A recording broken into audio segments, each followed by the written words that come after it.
for the passion of the gods, people, nature, and country. Welcome to the first novel of the Archipelago, entitled Blood and Gold, written by J.A. Batas. Chapter 1, in the perspective of Glena Caract, titled Chamber of Heart. Going in the palisade of the Selizel city, there's said, a sort of prison which people who get their hands dirty to put food on their wooden plates. Every single morning, the villagers always witness a girl running. She was dripping with sweat. The girl keeps hearing voices of people whenever her feet bolted the enchanted wasteland. The marketplace surrounds a group of wooden houses in a square, keeping them in a fixed form of unity with the presence of their own unleashed loving animals. The village life of the times were shuttered but unglazed by its wonders, mostly made by diligent people and the old ones. A sturdy, tranquil place where people whom they call carries the world, or land of loathsome villagers whilst waiting for death. They look grubby by the time of farm work, nevertheless, overestimated by the smart people. Farmland, they call it, the lowest standard individual among the realm, lives at a village. They live here, they said. Truthfully, this is also the land they step into, work into, live, and die. A stockpile of goods be shown in the farthest corner of a person's eye. There, the girl of brown clothes covered with her sweat was the familiar daughter of the greatest man of the forge, Glena Caract. At the corner of the marketplace peers at the boxes of fruits of her aunt Ramina Ominar. The great amount of harvested such as her aunt's peaches are stacked in 2 rows. She picked good fruits from the boxes of her aunt, where a 13-year-old can pick goods as good as other children. She was taught by her mother, Glena Caract. The little girl put the fruits in a sturdy bag provided on the right side of the stall, handed it to her aunt. A smile got out of her mouth. They looked slightly similar comparing to her mother. Black curly hair, pointed mouth, brown eyes. But Glena has a humpy nose, to which she was mad about. "How much is this, auntie?" said Glena. The girl asked, smiling. "You are a very good girl, my niece. It is yours. Don't pay it for now. Go to your mother and tell her we'll meet at the vegetable field nearby the major kitchen before 9. I'll help her bring fruits and ingredients for bread," said her Aunt Ramina. Gave her a twinkle of the lips, remembering the times where Glena is carried in her arms the day she was born. There was no nurse came up to her except for Lana's sister. She did everything, not even a background in nursing or how to handle labor, and didn't even have a baby still at the age of 27. She was looking young, never a blend or marks of dreaded times on her face, keeping her beauty still in behold. Despite Glena being a little startled, she wonders where they are going to go. Another kitchen? A castle? A feast? She was curious. Then Glena asked, "Where will you bring the fruits?" "This is for the feast later in the day, my child," her aunt replied. "Can I go with you?" said Glena. "There are high marshals, and at your age are not allowed in the stronghold, so sadly you can go with us," said Ramina, sighing. "Well, I mean, there are children here, aunt. Are they going to be in the feast as well?" she asked. Suddenly, Glena agreed with politeness and nods. She left running with her bag of fruits in her hand. As she runs, all she heard is people roaring the announcement. The Grove Cunt Lane is crowded with people wearing tunics and blouses, tightened in their belts. Most men carrying boxes of supplies and foods to prepare for the grand event. The streets are covered in smoke filled with mostly flat and barren dust. The horses, running down the concrete, shaking the fragile head of the sandstones, from dark armors to the shining beads illuminating above the flying red capes. There she see men of King Agarino, the second of his name, of the blue Leviathan, scattered across the townscape. The halls are not like this before, she thought. The yells and roar were deafening as she galloped his way across the town. The growing of crops and fruits at the City of Selizel are rich at the moment, but the column of horse wagon are new to her daylight glimpse. From start to end of the lane is striped down to the corner. The hooves never trembled, never weary, to hold and carry that much weight of resource. The children she was used to play with are also outside. She wondered why her aunt told her to stay in the manor, even though the familiar faces of the same age was there with them. Often, children made the village fun, and so is Glena, with a liking of climbing atop of the wooden houses, hide at the haystack, and riding fruit wagons while being chased by her friends. And so a relief. She found her way, the way to her home, despite the likeness of being lost on her own town. Their house seems to be hidden by plain sight as it was being covered by trees. The vegetable field was on sight, 16 yards away from them. A busy blacksmith with her father, Nigel Caract, worked the craft of different types of weapons. Her father has sealed the master of armory, and he was claimed to be one of the greatest swordsmiths in the kingdom. He was the one who's polishing and refining the most familiar, magical, so-called Slarkine metal that one of the realm's hydromancer marvelous works. There, from her stead and from her bolting feet, she finally arrived in her peace, so-called home. The birch-bearing walls and brown brick walls with 2 windows strong, the circular one in front and the rectangular one at the back. The house was far from the groups of houses of the city, for they were complained to move out beside the forest. The banging she made was loud, but no one answered. "Mother! Mother!" she shouted. This is not new to her. Every time Glena leaves their house for a walk or even for her favorite hobby of picking berries in the forest, taking it home for an afternoon snack with the whole family, her mother is never there, not until the clock time of dinner comes. Glena then begins to sneak into the lawn, slowly stepping in the cement-like backyard floor like a stealthy cat, with her bags of fruits still in her hand. And she whispered by herself, "Apparently, it seems that no one was here again." That thought upset her. She came back to the facade of their brick and wooden house to grab a small rock. A rock sized of a grape. She then threw the rock at the window of the second floor and shouted her 2 year younger brother's name. "Garred! Open the door!" she growled, and banged the door once more, calling the name Garred over and over again. This guy was messing with me again, she thought. Glena Caract, the small man wishing to be at the south, the land filled with knowledge that everyone is willing to take for no matter how far, manifesting his stand to be one of them. Their wooden door needs a window, she thought. Maybe it was not Garred all this time. She talked to herself again. The tree sways like her fists swing the door. Behind her, bushes moved like she did when she strolls. But she thought it was something else. Something terrible lurking behind her. The breeze turned grim. Her eyes revolved into a pointing of tilt. Footsteps can be heard. There a smell of lavender going through her nostrils. The smell getting stronger on every step of that creature lurks behind her. She turned around.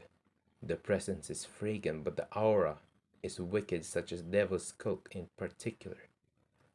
Undoubtedly, somebody's watching me, she thought. The footsteps gets louder, and the grass falling at each other. There she saw a hooded woman. Gray bangs are hanging from the hood. A shrouded, sinister presence, without a horse nor hands and legs to see. The leaning apparition as an eye, sun-bright, which shows no glee. No words coming out the mouth, regardless of the direful mouth, dripping with black blood, was wide open. The pale throat has been sliced, and she never clutched her soul against the pouring blood. She withdrew, living in the woods. I can't see the face, but I know she's watching me, her mind tells herself. The presence of terror grows more, from lavender to an acrid smell like a tormented soul. A black hooded ghost from her dreams became true. Sound of breath like its tempo going higher and higher, ringing her ears till she can't handle it anymore, covering it. She was being devoured by the presence. The existence of death belched forth her, for the first, always holding back its deepest mysteries underneath the hood. It was pliant, stealthy, and walking slow, mysterious as if her foot is in tread on a burning snow. She moves like a mist in silence. A limb thrusts the air, pointing towards something. A frozen pale finger finding an open heart was pointing at her. Glena! What are you doing there? You look and sound demented, big sister. Her brother Garrett shouted. The smell, the presence, the devilish aura instantly vanished on one sweep. Glena was confused. It seems like she's casted by a spell or dream on her brain's turned wonderland trying to summon an incubus. Garrett asked her older sister above the room. He came down the stairs of the homestead to comfort her, the creaking door opened by his brother. He looks puffy, golden hair, dressed in brown long sleeve linen shirt and brown trousers. Without any explanation, here, a bag of fruit given by Aunt Romina. You can eat as much as you want. I will be at the marketplace helping Aunt Romina. Wait for mother to come home. Time is uncertain, but make sure to cook before we get here, said Glena. She seems to be confused out of the clouds, speechless like a mouth on a shut, traumatized from the living nightmare, and neither a word is coming out of her talkative mouth. Happiness turned into a lump of fear clogged in her mouth. Gazing at the flying leaves, the breeze filled the ambience. The smoke of the blacksmith can be seen in the sky. Every ounce of her fear, anxiety, came out like it was smoke from the chimney. From agony into comfort, from heat into a breathable cold. She handed the bag of fruits to her brother, and she ran. He heard him call the name as she ran like a cat. Soft sounds of her feet trampling the rocky road. Rushing at the market. Well, at least he got fruits too much, from morning till night, she thought. Running is her specialty since she was a small girl. Climbing, running in the bushes as fast as a raccoon. She is so small that even the clothesline that she's hanging off is resistant or can never be broken at all. She ran past the busy walls of the street again. Then there, a shout from a distance, not from the marketplace. It was a man in one of the Conestoga wagons carrying sacks of rice. And there in his cart remained the sack of sugars, boxes of butter, and flour for pastry. Despite the heaviness and the lack of breath, the servant shouted to announce once more, "Rush! All of you, rush! The election is starting at 11." Wait, what? An election? An election is going to be held at 11. So it was not just a feast after all, said Glena, whispering. Several men shouted with him as glory is about to begin. Glena realized that her aunt is lying.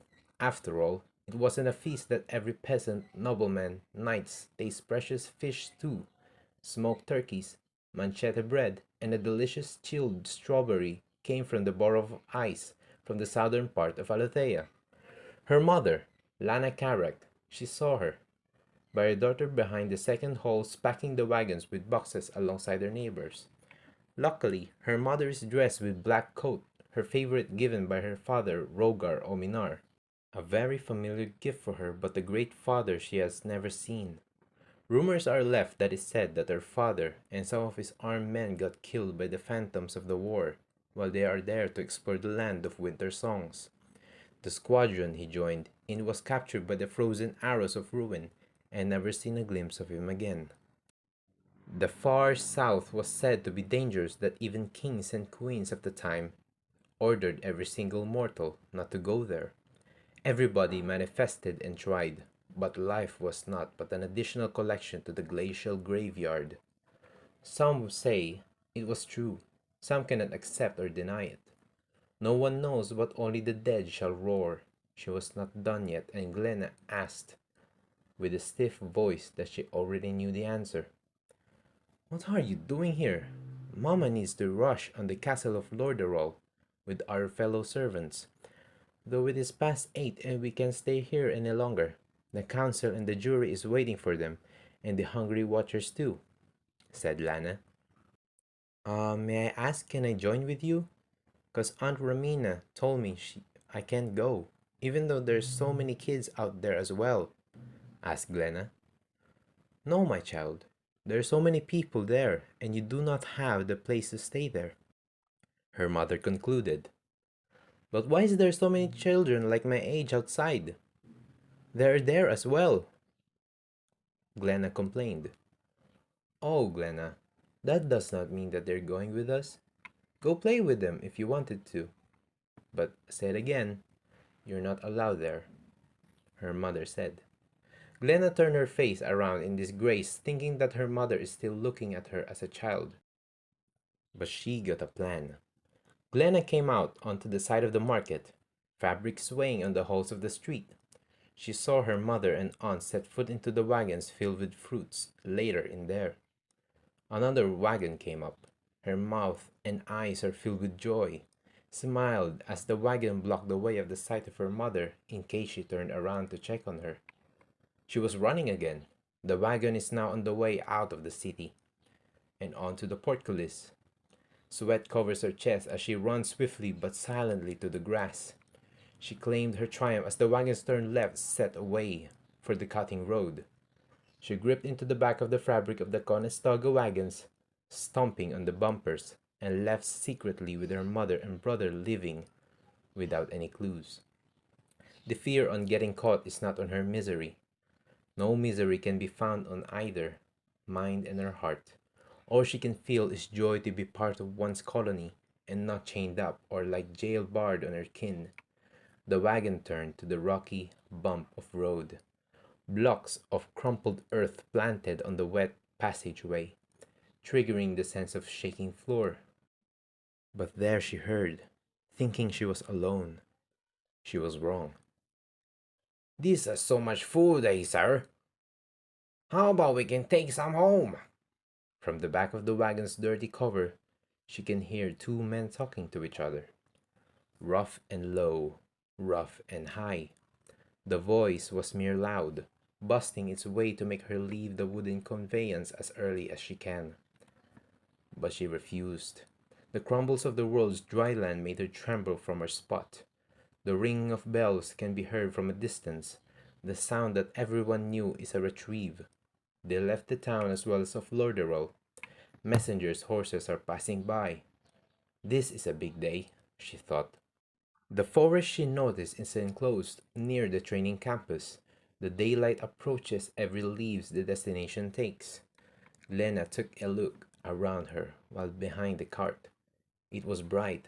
Birds chirped, echoing her little ears. Colorful glare of vivid butterflies with the sound of the creaking wood of the vehicle. And a sudden, "What are you doing here, little girl?" The curtain spread fast. A man screeched out of his lungs.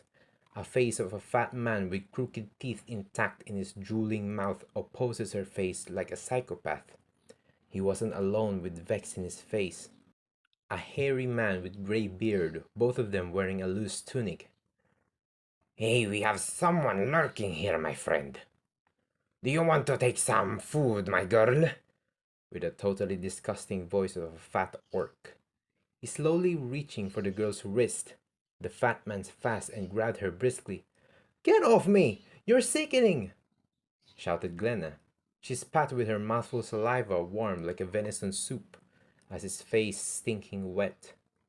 "Come here, you!" she screamed as the man pulling her inside the encircled white fabric, covering the cart they argue. The strength of the little girl is totally unexpected, thus making the pulling impossible for the lunatics.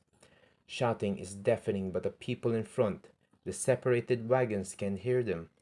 Worse than thousands of crickets at night at the rocky road they are riding in. What she wonders as if her mother is smart enough to put these two half-wits to stop her.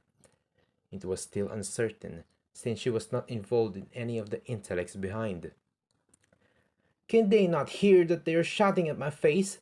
I'm not a dog to be shouted at," Glena said, shouting at her mind as they struggle. As she gained her strength to fight back, her mentality changes. She acted like a woman and forget how she's still a little girl. Scream of agony lets its fate. The balls are screaming out of its sacks as she kicked it through. The man's hoods are crying out of its pockets. Glena laughed it out and convinced them. "Let me in or I'll kick your nuts again." The disgusting grunts and laughter enrages. "Oh, so you think you can kick us out here, eh?"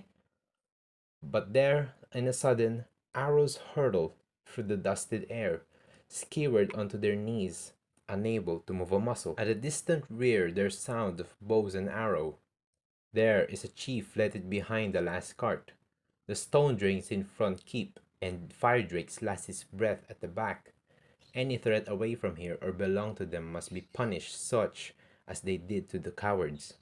The peasant's plummeted face down in the ground, crippled like an undead skeleton crawling in the dry soil as they cry. In the squadron of multiple knighted, armored men, an archer of the pack left his mount, equipped with cruelly burdensome iron bow and quiver on his back full of long arrows. "Where's the girl?" "Peasants," said him. There was no one at the back of the wagon, nor the responses from the unconscious peasants with his face planted on the grass. Sir Agaron, the commander of the arrow squadron, halted the horses by hand signal. Guards came up to the grubby wagon. It was dim and grim, dusted inside. The smells of feast are there, but no sign of life within any longer. "Are you seeing things?" The chief commander Agaron Badburn of the castle guards, with his comrades bare with spikes and bows. He asked the man of reach, "What is he seeing inside of the wagon?" "No, my lord. There is somebody here earlier, a little child I see. I'm not even exaggerating." He was struggling to talk, as if there was a phantom lurking beyond the enchanted forest. "Ah, you must be hungry. Have you not get enough food in your big belly? Next time do your duty right and do not waste our time. Go and move forward." They carry on to the road, hooves of horses, flags dancing on their poles, and armors jumping on their bodies. The bright light of the sun might made a figure behind his eyes, or maybe it was not a phantom at all. It was something else that awaits the girl's end of time.